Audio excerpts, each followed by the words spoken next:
Jorge, te agradecemos mucho tu presencia aquí en Infobae TV. Contame tu experiencia la otra noche frente a la delegación municipal en Banfield. Mirá, nos habíamos quedado sin luz y veníamos con cortes recurrentes durante varios días, ¿no? Entonces yo volviendo me encontré con que, bueno, estaba cortada la avenida Alsina y Maipú, con lo que... Eso bueno, es el centro de Banfield. El centro de Banfield. Dejé el coche estacionado en las tinieblas de la puerta de mi casa y me fui a la esquina, ¿no? Donde algunos vecinos habían juntado ramas, habían incendiado, habían prendido fuego. Y después algunos otros se dirigieron a la delegación municipal, que está ahí a 50 metros, ¿no? Ajá. Y entonces también concentraron ramas en la puerta, prendieron fuego con el propósito de ingresar, ¿no?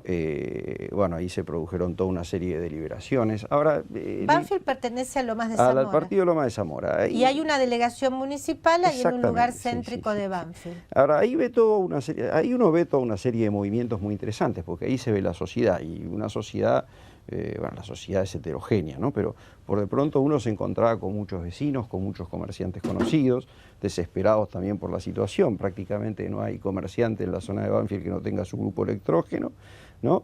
Pero después va apareciendo otra gente, incluso lo que uno ve es gente que convoca a otra gente y en este caso no de manera muy exitosa, es decir, vino menos gente, ¿no? Me imagino yo que barras bravas o algo así, de lo que se estimaba. No obstante, algunos vinieron, lo suficiente como para destruir los blindex de la delegación municipal e ingresar, ¿no? Incluso intentar incendiar. Los blindex e ingresaron en el edificio. No ingresaron del todo, pero rompieron los blindex a patadas y prendieron fuego en la puerta, ¿no? Con lo que significó una amenaza de incendio. Ya por entonces, bueno, ahí por de pronto volvió la luz, ¿no? Volvió la luz a la zona. Esa zona era una cueva de lobos. Exactamente, ¿no? Cosa que se produce recurrentemente. Volvió la luz. Ahora también uno ve toda una serie de personajes circundantes. Por de pronto una policía a la defensiva, ¿no? Que trata de negociar, pero ¿no? a la que los vecinos detienen, ¿no? Y prácticamente los condicionan. Los vecinos condicionan a la policía, ¿no? Una policía municipal que estaba a 200 metros y que no se animó a entrar. Y después la policía bonaerense que sí, efectivamente, ingresó muchachos que con mucha buena voluntad trataron de disuadir a los manifestantes de que no prendieran fuego, de que no rompieran la puerta, una deliberación muy intensa, me recordaba aquellas de principios de los 70, ¿no? Una policía que finalmente... ¿Cómo era lo de principios de los 70? Claro, donde uno veía una movilización espontánea, las llamadas puebladas, ¿no? Donde se conjugaban, donde se congregaba mucha gente de distintos sectores y establecían un diálogo directo con las autoridades públicas, ¿no? Con las autoridades... ¿Y esto te pareció parecido? Parecido en el sentido de que la policía estaba como a la defensiva, no tenía buenas respuestas, no había respuestas cualitativamente acordes de un funcionario público. Incluso digamos, no tenía capacidad de poner orden, por ejemplo. Aparte yo tuve una fuerte discusión con uno de los chicos, ¿no? Después, porque daba respuestas, él por ejemplo increpó a un determinado ciudadano diciéndole ignorante, entonces dije, vos sos un servidor público, no podés referirte así a un ciudadano. En todo caso, sacate el uniforme y habla de igual a igual, pero ¿cómo vas a decir ignorante a un ¿no? Uno veía una actitud defensiva, ¿no? Que finalmente lo único que podían hacer. Y después, bueno, figuras políticas, es decir, toda una serie de figuras que circulaban, que estaban vinculadas, que estaban en conexión con otros a través de radios, a través de teléfonos celulares, y que estaban como observando las cosas, monitoreando, incluso en contacto discreto con la policía, ¿no? Un muchacho de remera amarilla, recuerdo que me llamó bastante la atención, porque, bueno, en principio fue uno de los que trataba de disuadir a los manifestantes de que tiraran ramas para incendiar en la puerta del edificio, ¿no? Claro. Porque había chicos arriba y toda una serie de cosas. Pero es decir, no es que el poder político estaba ignorante de lo que estaba pasando, sino que tenía ahí algunos referentes que estaban monitoreando. Eso también es un poquito molesto porque, bueno, sería mejor que algún funcionario, algún responsable de la cara. En la etapa más álgida del conflicto eso no se vio. Yo lo observé porque, bueno, soy un observador. Si te dedicas a eso. Exactamente. Entonces se lo advertí a algunos vecinos y a algunos amigos que estaban ahí. Fíjate vos los movimientos extraños de este muchacho, ¿no? Me imagino que sería un referente político. Yo no sé si de la delegación municipal, evidentemente vinculado a la municipalidad, ¿no? Bueno, porque parte de todo lo que está sucediendo es esta sensación así como de abandono y de anomia, pero en tus notas, yo leí estas dos notas, una en relación a los saqueos y otra en relación al narcotráfico. En ambas notas, en el diario Clarín vos decís dos cosas. Primero, hablas de una nueva pobreza. Hablas que en la Argentina lo que hay es una nueva pobreza, un fenómeno distinto a la pobreza que solía haber en la Argentina. Y además la tasa un criterio de tipo territorial, decís los códigos de la política territorial, es decir, hay una pobreza ligada a códigos territoriales. A ver, ¿cómo es eso? Explícanos, desarrollanos estos conceptos. Son muchas cosas, ¿no? Hay una primera cosa que habría que decir, ¿no? ¿Y qué tiene que ver esto con los saqueos? Claro, ninguno de estos movimientos, desde los saqueos hasta el episodio que ocurrió el otro día en Banfield, son anómicos. La idea de que se trata de estallidos tumultuosos, no, hay toda una serie de códigos, hay toda una serie de valores culturales subyacentes, bastante arraigados, bastante profundos, ¿no? Voy a tratar de ser lo más breve posible porque, bueno, así que hay como una lógica que es posible verla conforme van transcurriendo los acontecimientos, ¿no? Así que esa es la primera cosa. La política territorial es, bueno, la nueva pobreza es algo que mucha gente ya investigó antes que yo, ¿no? Y incluso yo tomo, estudios como lo de Merkel. Sí, lo que hablábamos fuera de aire, exactamente, ¿no? Sobre, digamos, una manera de abordaje a la situación social muy característica, que yo valoro mucho, la de Denis Merkel, Javier Aullero. Vos de algún modo continuás ese tipo de análisis que desde mi punto de vista es muy rico, pero expliquemos qué sería estos códigos territoriales de la nueva pobreza. La nueva pobreza en la Argentina tuvo la originalidad hacia fines de los 70, principios de los 80, de estar sustentada en lo que uno podría denominar bolsa de subsistencia, es decir, grandes agregados humanos o medianos agregados humanos que definían estrategias para subsistir en el contexto de la desindustrialización y de la crisis que arranca un poco a partir de la política de Martínez de Oz. Claro. ¿No?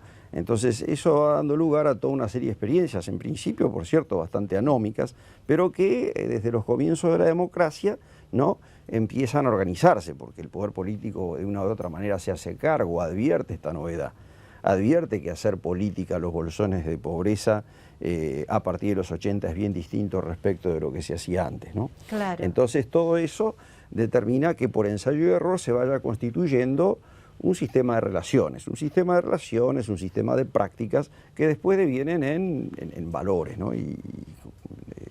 Y finalmente en una cultura. Claro, ¿no? Y ahí uno lo ve, ¿no? Entonces uno ve... asentado territorialmente. Asentado territorialmente y con ciertas bases institucionales. Generalmente cuando uno pensaba en la política convencional de los sectores populares, pensaba en las redes de unidades básicas, de comités, etcétera, ¿no? No quiere decir de que organizaciones institucionales o instituciones barriales como la sociedad de fomento, los clubes, los centros culturales, no tuviesen incidencia política y que no participaran de una o de otra manera de las formas territoriales del peronismo histórico, del radicalismo. Pero la especificidad a partir de los 80 es que esas instituciones cobran funciones sociales y cobran funciones sociales subsidiarias, por así decir, de estas estrategias de subsistencia y se articulan con ellas. De una manera muy compleja, de una manera muy heteróclita. No hay en ese sentido fórmulas totalizantes, como no lo hay en ningún aspecto de la vida. Pero que no hay anomia, digamos, no, porque uno, digamos, como un espectador frente a la televisión, decís, pero acá qué pasa, ya no hay valores. No, vos decís, hay valores no son los conocidos por nosotros, pero hay valores. Y vos decís en particular, en el caso de los saqueos, decís como los grupos que van, digamos, hay como una especie de grupo de vanguardia, y después hay grupos, digamos, hasta familias. A ver, ¿cómo es ese proceso de quienes saquean? Depende qué se entienda por saqueo, porque también el saqueo es un concepto bastante polisémico, ¿no? Saqueo, hay muchos saqueos, ¿no? Sí. Lo que pasa es que los más frescos son los que pasaban hace 20 días atrás, pero sí. Fueron bastante distintos a los saqueos del 2001 y los de 1989. Cada sí. saqueo tiene su especificidad, pero hay un común denominador que es esto que uno podría denominar la cultura de la pobreza, que es un término que también me molesta un poco, pero para sí. que nos entendamos, ¿no? Sí. Porque ¿qué es la pobreza finalmente sí, y cuáles sí, son los componentes de esa cultura? Pero por supuesto que ningún saqueo es una reacción espontánea, sino que requiere de una organización. Y una organización en la que hoy por hoy cumple un papel muy importante el Estado, ya sea por acción o por omisión. Sí. Por acción porque da luz verde para hacerlo, por omisión porque desaparece, pero en todos los casos hay un vínculo entre esa dimensión del sector público y determinados sectores sociales que de una u otra manera habilitan el saqueo. Vos lo que estás diciendo, que cuando hay un saqueo, quienes digamos, se lanzan, empiezan se dan cuenta que sus contactos vinculados al Estado o incluso a la policía les dan, los habilitan, digamos, o por acción o por omisión. Sí. Lo perciben y se lanzan. Nunca un saqueo se produce sin la aquiescencia de determinados sectores políticos y policiales. Es decir, un saqueo es una operación que no es demasiado espontánea. Por supuesto que hay un nivel de espontaneidad ulterior, porque en principio están los punta de lanza, por llamarlo de alguna manera, que son los que van adelante. Pero después, como uno lo puede ver en la televisión, intervienen muchos otros actores, muchas mujeres, muchos jóvenes, muchos chicos, familias enteras. Lo que pasa es que ese es un espectáculo que se vio en alguna medida en Córdoba y es más propio de los saqueos del 2001. Donde uno sí ve mucha familia. Ahora ve otro fenómeno, lo que uno pudo... ¿Qué fenómeno? El fenómeno de las bandas de adolescentes en motos, en grupos ya no de 200 o 300 personas, que es más bien el formato, por así decir, de las bolsas de subsistencia o de las organizaciones vecinales o familiares tradicionales, sino grupos de 30 o 40 pibes, ¿no? Que intervienen, producen un saqueo rápido,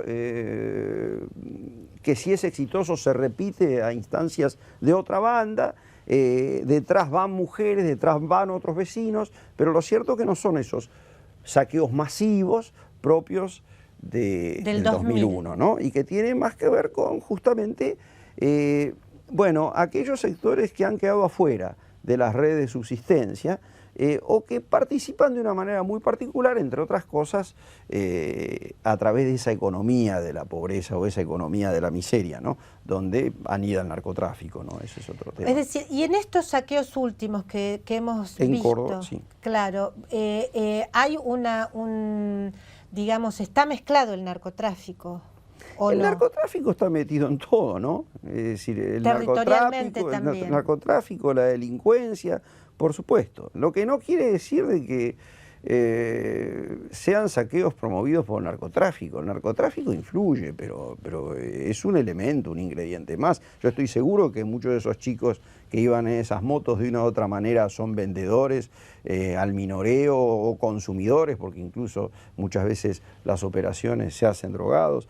Pero no creo que haya sido una acción deliberada, una ofensiva del narcotráfico, por lo menos en algunos lugares, o por lo menos así en líneas generales, ¿no? Lo que no quiere decir es que no influya, lo que no quiere decir que no esté, porque la realidad del narcotráfico está bien inscripta en los barrios y está bien inscripta en los territorios populares de una manera muy, muy contundente, ¿no? Durante los últimos años. Ese es un fenómeno que ha venido avanzando durante los años 2000 y que evidentemente hoy es una realidad muy tangible, ¿no? Ahora, de todo lo que vos hablás, Jorge, lo que apabulla es la dificultad que tiene la política tradicional, por decirlo de algún modo, de intervenir en esos procesos, donde ya hay, como vos bien decís, una cultura determinada, códigos determinados,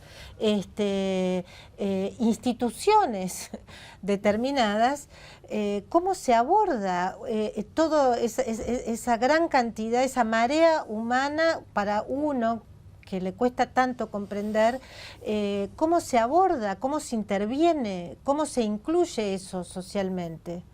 Bueno, es muy difícil y yo no tengo muchas respuestas al respecto porque no soy político, ¿no?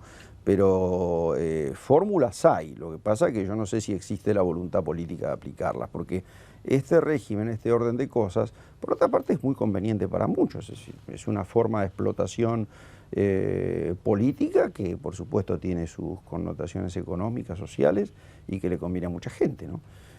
¿Vos decís que le conviene a la política tradicional o a sectores de la política tradicional? Hay una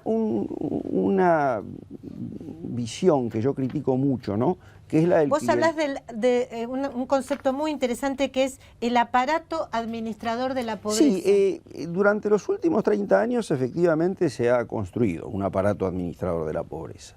Ahora, ese aparato administrador es muy caro, es decir, es muy caro, insume muchos recursos que se extraen, ¿verdad?, que se destinan presupuestariamente o no hacia los pobres, pero que terminan volviendo a lo que uno podría denominar la corporación política, ¿no? Y eso determina formas de lucha muy intensas y muy subterráneas, muy poco perceptibles, entre los intermediarios políticos, los intermediarios barriales y la corporación política.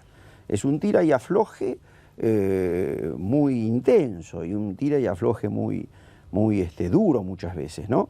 Porque, bueno, los referentes saben que hay una parte de los recursos que deberían ir a los barrios y que finalmente vuelven, ¿no? Por supuesto negocian que llegue todo lo posible, pero se sabe muy bien que llega mucho menos de lo que podría llegar, ya sea a través de obras públicas, ya sea a través de planes sociales, etcétera, ¿no? Entonces, todo eso genera una tensión muy fuerte, ¿no? Y bueno, ahí está la cuestión. Entonces, eso es una forma de explotación política. Una explotación donde, por cierto, los sectores sociales no son neutrales y hacen lo que pueden. Ahora, lo importante, ¿qué es lo que deja todo esto, no? ¿Qué deja todo esto? Lo que deja es que, bueno, todo es un robo. Y que finalmente nosotros robamos, pero hay gente que roba mucho más que nosotros. Entonces, nos reservamos el derecho de robar, ¿no? Es una cosa, porque te lo digo así brevemente, breve y concisamente, ¿no? Respetando, bueno, los tiempos de un programa televisivo barrial, pero por ejemplo, bueno, ladrones somos todos. Ahora, los ladrones más grandes están arriba, entonces, y nosotros sabemos muy bien cómo roban y en alguna medida somos víctimas. Entonces, ¿por qué no vamos a robar nosotros también? Bueno, Jorge, interesantísimo escucharte. Sé que está haciendo un libro que va a publicar ahora en el 2014 con el aval, como venimos diciendo, de Luis Alberto Romero sobre estos temas tan dramáticos de la Argentina que nos toca vivir, hablando sobre esta nueva pobreza, hablando sobre el aparato administrador de la pobreza, hablando sobre, bueno, estos nuevos códigos, esta nueva cultura que cada tanto uno es testigo en la Argentina. Esperemos que se le encuentre la manera de que la nueva política, la política que venga, tenga la capacidad de intervenir y dar cauce a esta cultura de estos argentinos que de vez en cuando se hacen ver a través de saqueos, en fin. Te agradecemos mucho, Jorge, interesantísimo, nos deja pensando, es muy duro todo esto que cuenta, y es muy interesante el aporte que Jorge Osona hace a través de sus investigaciones etnográficas, historiográficas.